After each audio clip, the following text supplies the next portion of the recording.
Iisa ang posisyon ng iba't ibang mga opisyal sa sexist remarks ni Quezon City Congressman Bong Suntay sa aktres na si Ann Curtis. Dapat daw disiplinahin ang kongresista, hindi rin daw sapat ang apology niya. Si John Manalo sa Politico Update.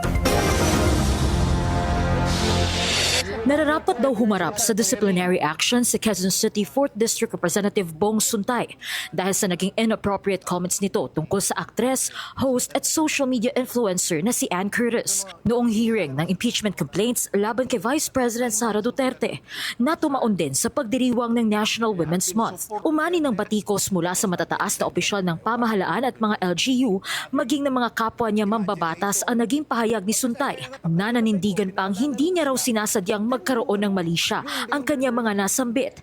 Paliwanag niya, analogy lang daw ito. If people were offended, that was not the intention and I want to apologize to those people, but that was never the intention. Well, that's good that you want to apologize. Kasi as you said, who feel offended. Yeah, but I stand by the analogy that I made. It was an analogy that I made to drive a point. Yeah. Could this constitute as your apology already to the public? Yeah. Yes, as I've said even last night, there was no malice intended in the statement. If it was taken out of context and if different conclusions to the statements were made, I apologize to those people who were offended, especially women. Nananawagan na sa Kamara si Makabayan President at dating Congresswoman Liza Maza na patawan ng parusa si Suntay dahil sa mga naging sexist remarks nito tungkol kay Curtis. Pagdidiin ni Maza, ipinapakita ng pahayag ni Suntay kung paano nagpapatuloy at nanonormalize sa lipunan ang mga ganitong klase ng pananalita na nagtuturing sa mga kababaihan bilang sex objects.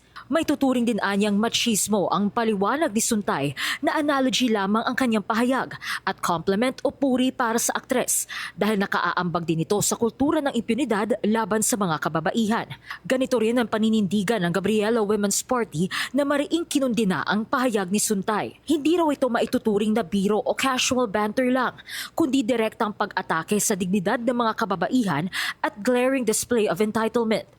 Nakapanghihinayang din anya na naganap ito ngayong National Women's Month, isang panahon para kilalanin ang pakikibaka at tagumpay ng mga kababaihan.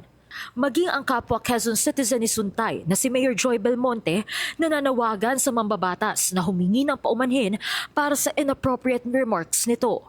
Nakadidismaya rin anyang makita ang casual display of objectification ni Suntay ngayong National Women's Month at nakababahala rin para sa babaeng alkalde na naging bahagi pa si Suntay ng konsehong nagpatupad ng Gender and Development Code ng lungsod. Kaya full accountability rin ang hinihingi ni Belmonte mula kay Suntay at sana raw ay kumilos ito ng may dignidad na siyang hinihingi ng kanyang posisyon at maging ng lungsod.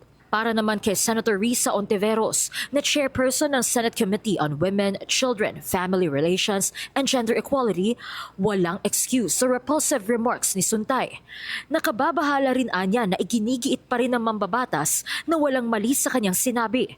Kaya nararapat daw itong mapaalalahanan na bawal ang gender-based harassment sa bawal bastos law at may kaakibat itong kaparusahan.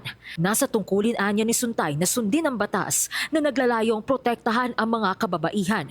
Hindi rin umubra ang palusot ni Suntay sa Malacanang na bahagyang nagpataas ng kilay ni Palace Press Officer Attorney Claire Castro. The mere fact na sinabi niya to in public, to the public, pertaining to a particular person, it is already covered by Safe Spaces Act. So, hindi pwedeng sabihin na walang krimen kung ito'y ibinulalas at ipinagmalaki pa sa publiko ang isang pagpapantasya sa isang babae. Na-offend ako para sa lahat ng kababaihan, lalo na kung ipagmamalaki pa na karangalan ng isang babae na siya ay pagpantasyahan. Patuloy namang nananawagan si Ontiveros at maging ang Gabriela na manindigan para sa mga kababaihan, lalo na ngayong National Women's Month dahil wala anilang lugar sa lipunan ang pambabastos at kalapastanganan laban sa kababaihan. Joan Manalo, Billionaire News Channel.